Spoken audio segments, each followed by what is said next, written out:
L'automne dernier, l'un des artistes américains les plus réussis, Eminem, a fêté ses 52 ans. Pour les fans de hip-hop, ce nombre devrait être surprenant.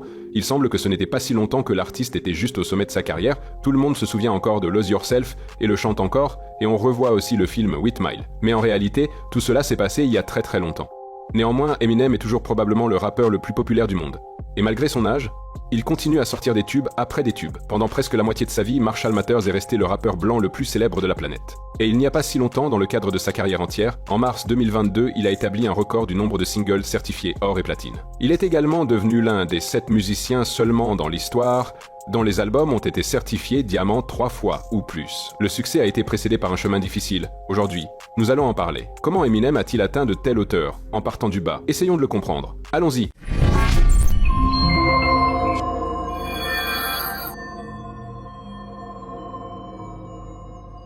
Quiconque a écouté les chansons les plus célèbres d'Eminem sait que Marshall Bruce Mathers a eu une enfance difficile. Aucune biographie n'a raconté le passé d'Eminem de manière plus détaillée et avec plus d'émotion que ses chansons. Sa discographie contient des descriptions vives et détaillées de nombreux épisodes douloureux de sa jeunesse. Marshall Bruce Mathers vient d'une famille avec une longue histoire de maltraitance. Sa grand-mère a souffert de la tyrannie de sa mère et l'a transmise en héritage. Le père de Marshall a quitté la famille lorsqu'il était un nourrisson.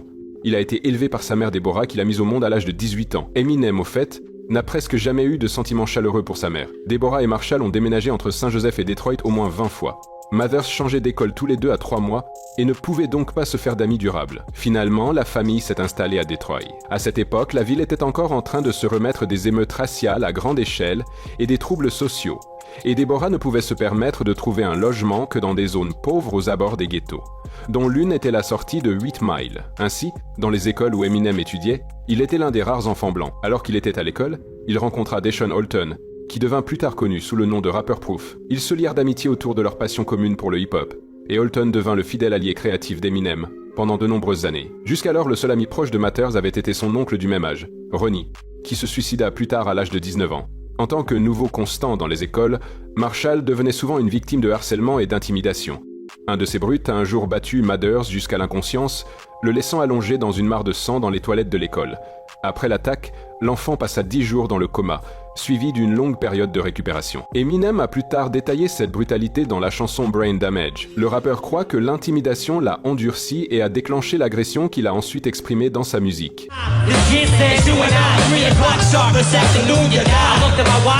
À l'âge de 15 ans, Marshall rencontra Kim Scott. Elle n'avait que 13 ans à l'époque. Le garçon amena la fille chez sa mère et la persuada de prendre Kim chez elle. Selon Deborah, elle a accueilli Kim dans la famille sans se douter que son fils avait une relation amoureuse avec elle. Lorsque cela a été révélé, Deborah a chassé la fille de la maison et Marshall est parti avec elle. À peu près à la même époque, Mathers quitta l'école. Le couple vivait dans la pauvreté, se disputait fréquemment, se séparait, mais se retrouvaient toujours. En 1995, Marshall et Kim eurent une fille, Hailey. Eminem tenta de garder sa famille à flot en travaillant comme plongeur et cuisinier dans un restaurant, tout en enregistrant des chansons et en participant à des battles de rap à Détroit.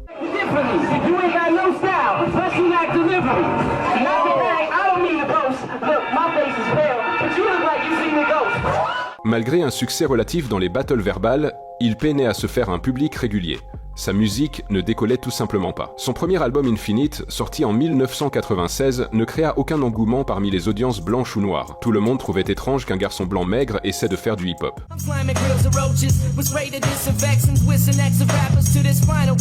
L'impopularité de l'album dévasta Mathers, il commença à abuser des substances, perdit son travail et tenta finalement de se suicider en overdose de drogue puissante. Lui et sa famille durent déménager dans la caravane de sa mère. D'ailleurs, voici comment le musicien décrit lui-même son parcours. Eventually, we settled in Detroit. We lived in a tough neighborhood, one of the only white families on the block. To survive, I worked whatever jobs I could. Pizza shops, dishwashing, anything to pay the bills. I met Dr. Dre. That moment changed everything. Comme Eminem le raconte dans son autobiographie The Way I Am, c'est son ami d'enfance Proof qui l'a aidé à sortir de cet état. À l'époque, le rappeur décida de créer un groupe de hip-hop similaire au Wu-Tang Clan. Il rêvait de rassembler un collectif de 12 artistes qui s'appellerait Dirty Dozen. Seulement 6 personnes ont rejoint le groupe, mais Proof a trouvé une solution. Il suggéra que chaque membre crée un alter ego en plus de leur nom de scène existant. C'est ainsi que le groupe D12 est né, bien qu'il n'ait pas duré très longtemps, et Eminem créa un personnage qui joua un rôle crucial dans sa carrière.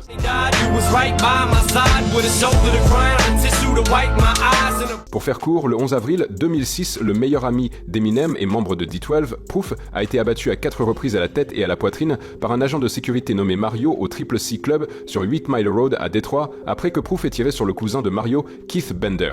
Le 19 avril 2006, les funérailles de Proof ont eu lieu à la Fellowship Chapel de Détroit en présence d'Eminem, 50 Cent et de nombreux autres. Eminem a écrit 2 chansons sur la mort de Proof, Going Through Changes et You're Never Over, qui ont été incluses dans l'album Recovery. Il a également commenté cet événement tragique à plusieurs reprises. Great guy, I told you great things about this, and then the whole perspective of your confidence go to another level. Proof. That's how Proof was to me. Yeah, man, he was a godsend to me because I know that I would not have made it without knowing him, because he gave me he co-signed for me when I went to the shop, when I went to Ebony Show, because he co-signed for me everywhere I went, and people respected him. His name meant something because they respected him, because he was the crazy. Mais revenons à l'histoire d'Eminem. Étant donné que la future légende n'avait plus rien à perdre, il a pris une décision désespérée, changer complètement son style musical, en se lançant dans une pure provocation. Il a choisi un nouveau personnage, Slim Shady, un personnage qui, sans aucune censure, parlait dans ses morceaux de substance, de violence, de meurtre, ou simplement de pure absurdité. Sous ce pseudonyme, en décembre 1997, il a sorti le P Slim Shady.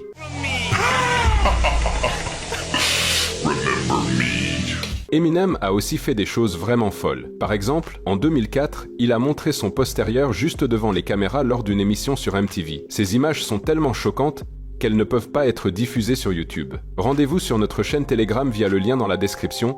Regardez et abonnez-vous. Le P n'est pas devenu un grand succès non plus, mais il a fait la chose la plus importante. Il a attiré l'attention des producteurs. Plus précisément, un producteur, Jimmy Iovine, le fondateur d'Interscope Records. À l'époque, le label cherchait activement du hardcore hip-hop et travaillait en étroite collaboration avec Dr. Dre. Iovine a donc remis les enregistrements d'Eminem à Dre. Dre a invité le rappeur blanc dans son studio, lui a joué un beat sur lequel il travaillait, et Mathers a immédiatement commencé à improviser. C'est ainsi qu'en seulement 1 heure en studio, son premier tube, My Name Is, a été créé.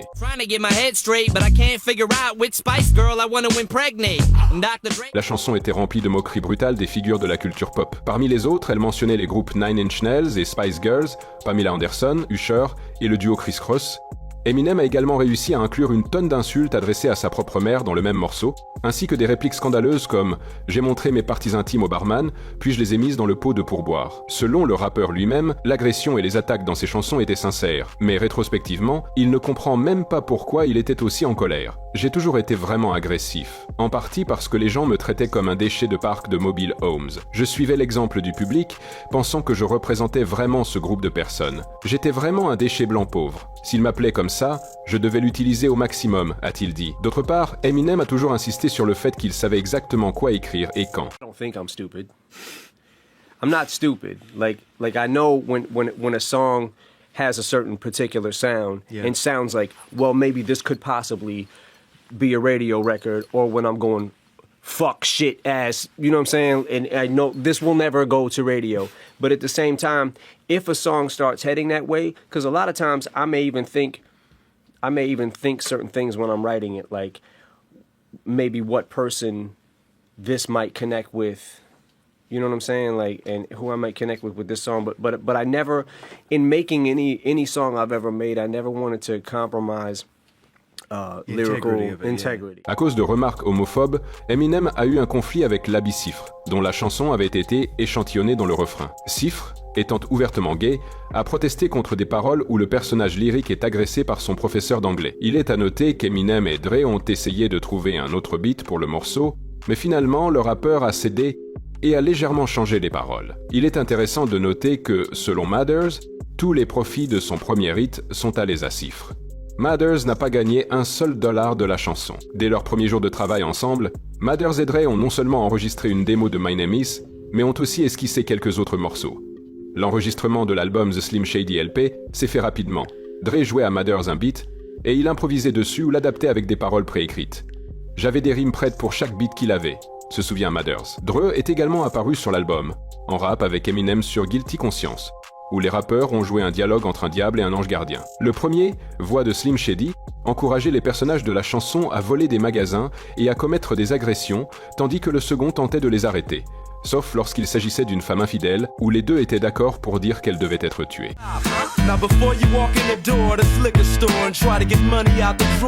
Et voici Dr. Dre lui-même expliquant pourquoi il considère Eminem comme le plus grand rappeur de tous les temps. That's the first thing that happened. Hi, my name is. I put the beat on and he just did that right away. No. And So hang on, he goes in the studio, you go, no, oh. we're in the studio and I hit play on it. Doom doom doom doom and he just fast. No bull. And then we went from there and that was the beginning of this relationship. And I think he's the best MC ever. I mean, I Point blank period. Of course there are going to be arguments about that because he's a white guy. You Right. know? I don't think anyone that's rapping can touch Eminem on that microphone. Lorsque l'album était presque terminé, Dre a dit à Matters qu'il devrait trouver un look qui le distingue. Selon Eminem, il ne se souvient pas exactement comment il a eu l'idée de se décolorer les cheveux. Il affirme qu'il se promenait sous l'influence de substances, presque inconscient, lorsqu'il est entré dans un magasin, a acheté du peroxyde d'hydrogène et s'est réveillé le lendemain matin avec une nouvelle image. Il est arrivé en studio portant un pantalon ample et un t-shirt blanc surdimensionné. Lorsque Drell l'a vu, il a déclaré que l'artiste avait trouvé son style. Une fois l'album terminé, les artistes ont eu des différends avec les managers du label concernant certaines paroles de Role Model et My Name Is. Chez Interscope, ils n'étaient pas sûrs d'avoir vraiment besoin de quelqu'un d'aussi provocateur.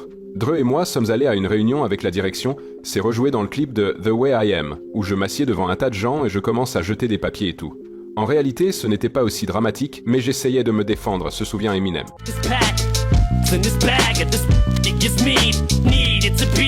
The Slim Shady LP est sorti en février 1999 et est devenu l'un des albums les plus populaires de l'année. Lors de sa première semaine de vente, il a atteint la 2e place du Billboard 100 ne perdant que face à Fan Mail. L'album est resté dans les classements pendant près de 2 ans et en avril, il avait atteint le statut de platine avec plus d'1 million d'exemplaires vendus. Les blagues homophobes et la glorification de la violence explicite, livrées avec un ton comique léger, ont servi de passerelle à Eminem pour passer de la scène underground à la culture grand public. En moins d'1 an, l'artiste est devenu une star nationale. C'est presque la même chose que ce qui se passe aujourd'hui avec les stars de TikTok qui deviennent mondialement célèbres en quelques mois. À la fin des années 1990, cela semblait difficile à imaginer. Mais Eminem a réussi à faire l'impossible une fois de plus. En juin 1999, Eminem et Kim se sont mariés. Cela s'est passé juste avant la première grande tournée du rappeur.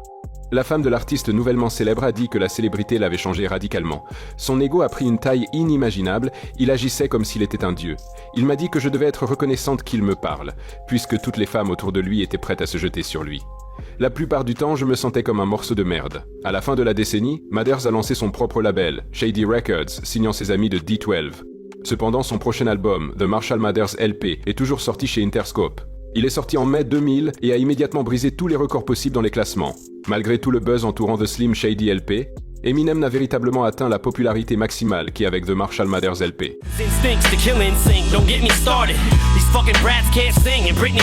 Le nouveau projet a été rempli de la glorification familière de la violence, d'attaques contre les homosexuels, d'insultes envers les femmes et de piques à diverses célébrités. Mais paradoxalement, cette absurdité outrageante dont Eminem parlait dans l'album était en réalité une réponse à la croyance déjà établie aux États-Unis, selon laquelle la musique rap était responsable de la montée de la violence et d'autres problèmes sociétaux. Voyant à quel point ces accusations étaient absurdes, Eminem a agressivement repoussé les limites, la violence, même sexuelle, y compris des références à sa propre mère dans la chanson Kill You, a été exagérée au point de l'absurdité, la rendant ridicule et presque comique. De plus, cet album a révélé beaucoup plus des luttes personnelles d'Eminem, sa célébrité accablante, l'amour obsessionnel des fans, les tentatives des grandes maisons de disques de censurer son travail et sa jalousie dévorante. Dans la chanson nommée d'après sa femme, Eminem a décrit de manière vivante comment il a tué son épouse, qu'il suspectait d'infidélité. Cela a eu un impact sévère sur la santé mentale de Kim, la conduisant à tenter de se suicider après l'un de ses concerts où il a interprété cette chanson. Après cela, le couple a divorcé.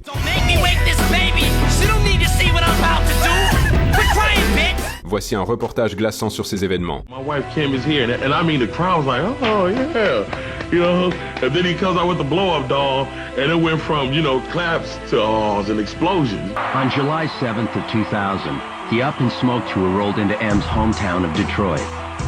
Kim Mathers attended the show. She went home and slit her wrists. What does she have in her hand? Razor blade. She's got a razor blade in her hand. She's putting it in her again.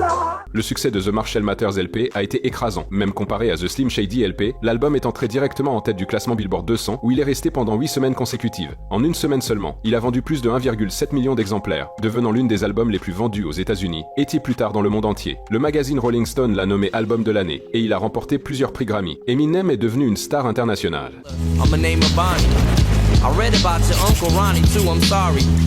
Surfant sur la vague de popularité, Eminem a fait ses débuts d'acteur dans le drame musical 8000 qui était partiellement basé sur sa vie. Marshall a également composé de la musique pour le film et la chanson Lose Yourself, écrite pour cela, a remporté un Oscar, faisant de Mathers le premier artiste hip-hop à recevoir un Oscar. Woo! The Oscar goes to Eminem, Jeff Bass, and Luis Resto for Lose Yourself from 8 Mile. This is the first Academy Award and first nomination for Eminem, Jeff Bass and Luis Resto. Comme vous pouvez le voir, le musicien n'a pas pu accepter son Oscar en personne. Cependant, il a finalement pu se produire lors de la cérémonie 17 ans plus tard. En 2020, je pensais, puisque je n'avais pas pu me présenter la première fois, ce serait cool. À l'époque, je ne pensais même pas avoir une chance de gagner, et nous venions tout juste de performer Lose Yourself aux Grammy Awards quelques semaines avant les Oscars. Donc nous ne pensions pas que c'était une bonne idée. De plus, quand j'étais plus jeune, je ne sentais pas vraiment que ce genre de spectacle me comprenait. Mais plus tard, quand j'ai appris que j'y avais gagné, je me suis dit, c'est fou, cela montre à quel point ce prix est réel et authentique. Quand tu ne te présentes même pas et que tu gagnes quand même. Eminem a déclaré plus tard dans une interview avec Variety.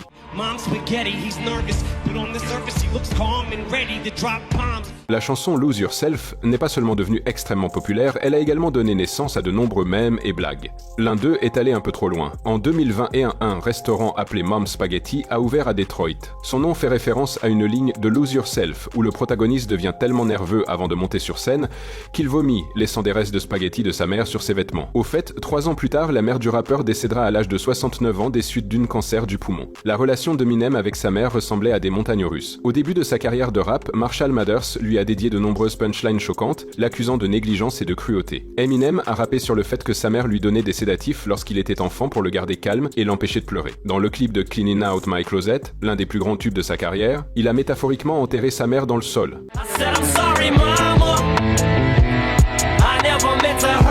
En 1999, Debbie a poursuivi son fils pour diffamation, et en 2007, elle a écrit un mémoire intitulé « My Son Marshall, My Son Eminem ». Des années plus tard, ils se sont réconciliés, et Eminem a reflété cela dans sa musique. Dans le clip de Headlights, il s'est excusé auprès d'elle. Dans la vidéo, ils s'embrassent. En 2003, Eminem s'est impliqué dans l'une des querelles les plus longues mais finalement réussies de sa carrière. Le magazine The Source, copropriété du rappeur Benzino, a attribué à The Marshall Mathers LP une note de 2 micros sur 5 cette année-là, ce qui a déclenché la plus longue querelle d'Eminem, comprenant plusieurs morceaux 10 des deux côtés. Le morceau 10 le plus notable de Benzino était Pull Your Skirt Up, où il a qualifié Marshall de version 2003 de Vanilla Ice, et a affirmé qu'il avait lancé la carrière d'Eminem en 1998, avec un article dans The Source sur les talents non découverts.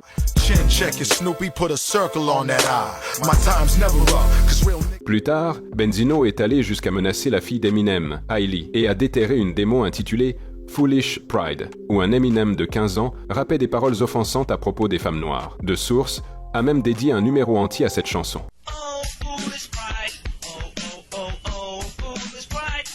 Après quelques morceaux 10, Eminem a sorti Nail, In the Coffin, un disque qui a plongé la carrière rap de Benzino dans une spirale descendante. Marshall a souligné son âge, son manque de succès et sa fausse persona de gangster.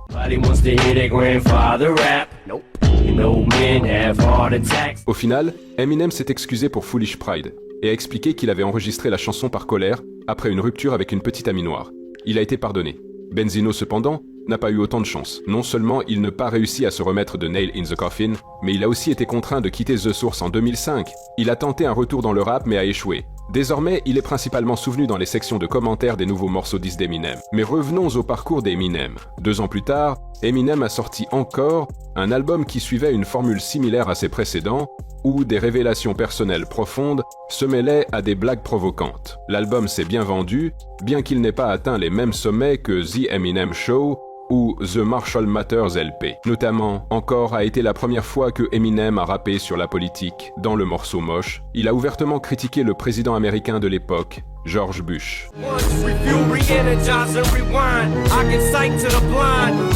Les déclarations politiques d'Eminem atteindraient plus tard leur apogée lorsqu'il a sorti un morceau 10 complet contre Donald Trump il y a 7 ans.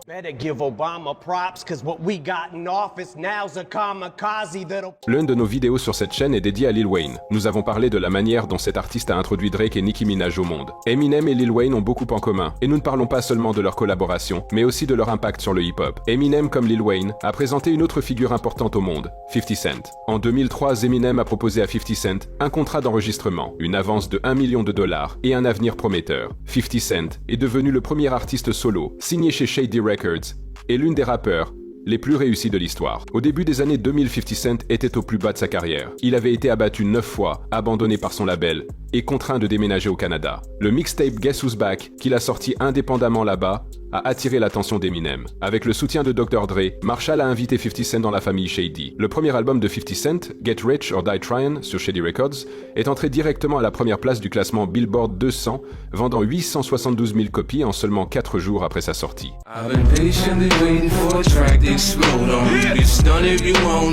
50 Cent a quitté Shady Records en 2014, mais son amitié avec Marshall reste forte. 50 Cent prend toujours le parti de Marshall dans toutes les situations. Because he's white. Hip-hop is black music, without question. Unfortunately, for some people, it's tough to accept that you got a white artist that does it better than black artists. It is what it is. When they would look and go, oh, why he sell more records than the rest? Oh, because he's white. You know, and you could put either one. You could get whoever you feel like is the best black artist and stand them face to face in a room with them, and he will eat that alive. He's the bridge culturally for hip-hop culture to lose its color. For everybody to feel like they want to participate and be a part of it. No Eminem, no Rolls Royces and Ferraris for these that you see. Lorsque Encore est sorti en 2004, de nombreux critiques et fans étaient d'accord, Eminem avait perdu son étincelle créative. Le Slim Shady scandaleux, agressif et plein d'esprit semblait avoir fondu dans des morceaux presque parodiques et négligés. Personne ne savait ce qui allait se passer ensuite. Cependant, les années suivantes ont prouvé que l'histoire d'Eminem était loin d'être terminée.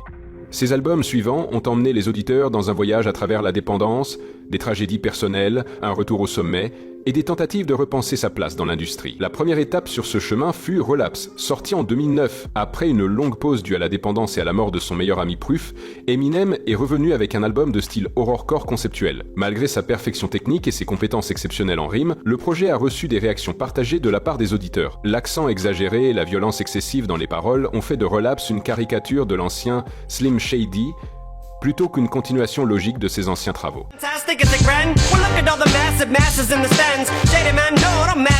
Un an plus tard, Recovery est sorti et était frappant par rapport à tout ce qu'Eminem avait fait auparavant. Pour la première fois, il a complètement abandonné la persona de Slim Shady, se concentrant sur ses expériences personnelles et la sincérité. L'album a été un énorme succès commercial. Les morceaux Not Afraid et Love the Way You Lie ont vendu des millions d'exemplaires. Cependant, pour les fans old school, cela a été une déception. Le son était trop orienté pop et les expérimentations techniques ont cédé la place à la simplicité et à la profondeur émotionnelle.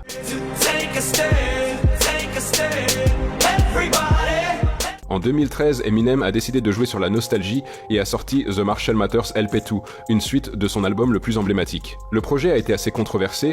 D'un côté, c'était une démonstration technique impressionnante avec des flows incroyables et des astuces lyriques. Écoutez juste Rap God. Mais de l'autre, il manquait de la profondeur sombre de l'album original. Néanmoins, il a prouvé que Eminem pouvait encore surprendre les auditeurs.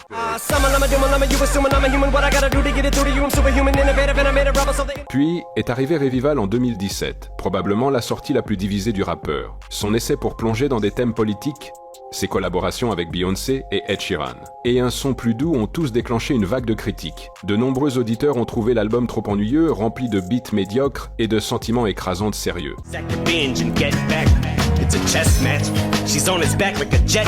C'est pourquoi, seulement un an plus tard, Eminem a sorti Kamikaze, sans aucune annonce préalable, revenant à l'agression et à un état d'esprit prêt pour la bataille, prenant des coups aux critiques et à l'industrie. L'album a été enregistré en réponse à l'échec de Revival et a rencontré le succès précisément en raison de sa franchise et de son audace.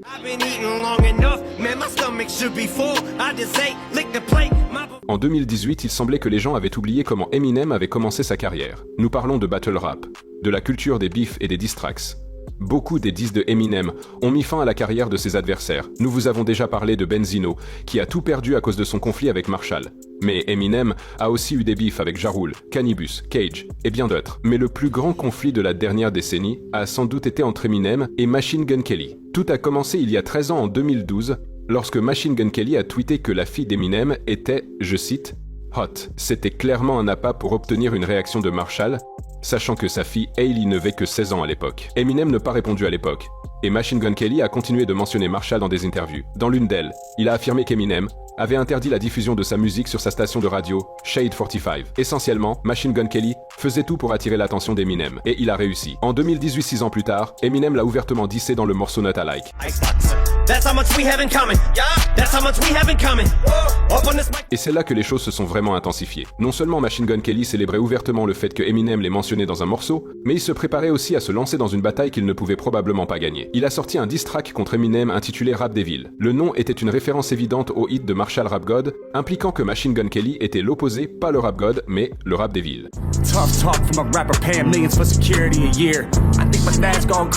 Cela est devenu la plus grande nouvelle hip-hop de l'année. La vidéo a maintenant près de 400 millions de vues, un nombre fou pour Machine Gun Kelly. Clairement, le beef jouait en sa faveur. Mais ce n'était que le début, le climax était encore à venir. Il est arrivé lorsque Eminem, après une interview très médiatisée, a sorti son morceau 10 de réponse, Kill Shot.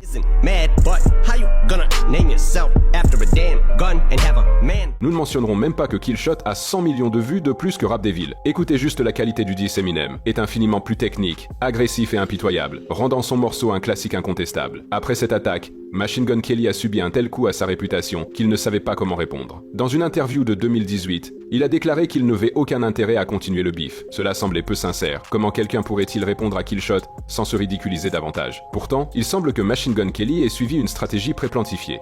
Surfé sur la vague de hype, il a sorti un mini-album appelé Binge. Il a complètement échoué, son premier grand échec.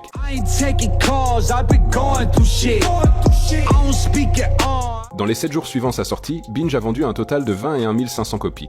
Cela malgré le fait que la tracklist incluait le diss track Rap Devil, dont la vidéo musicale avait déjà dépassé les 100 millions de vues à l'époque. Plus tard, Machine Gun Kelly accuserait Eminem de l'échec de cet album et de son projet suivant. Mais le commentaire de Marshall sur la situation ressemble à ceci. The reason that I dissed him is because he got on. You think I actually fucking think about you? You know how many fucking rappers that are better than you? En 2020, Eminem a sorti un nouvel album, Music to be Murdered By, qui a de nouveau soulevé des questions sur la direction de la carrière des Eminem. L'album semblait être une compilation expérimentale. Il comportait à la fois des morceaux extrêmement forts et des chansons complètement oubliables. Il manquait d'un concept clair, et les tentatives des Eminem pour s'intégrer dans le rap moderne semblaient artificielles. Néanmoins, il contenait encore quelques hits.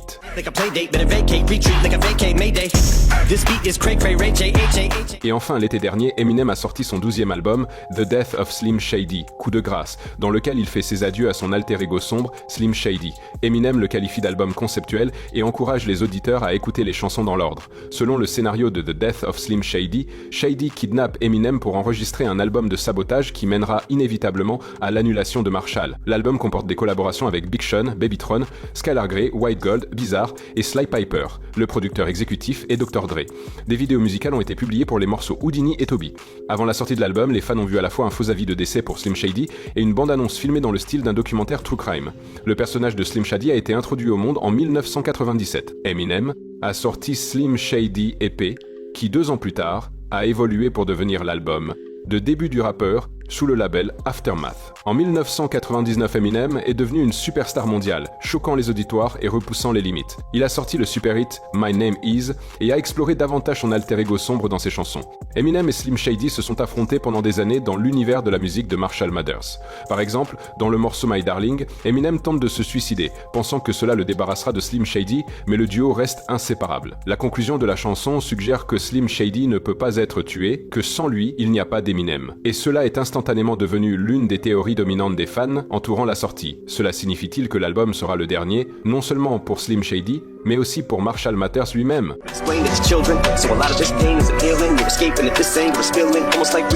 Et c'est tout pour le moment. Que pensez-vous de la vie et de la carrière d'Eminem?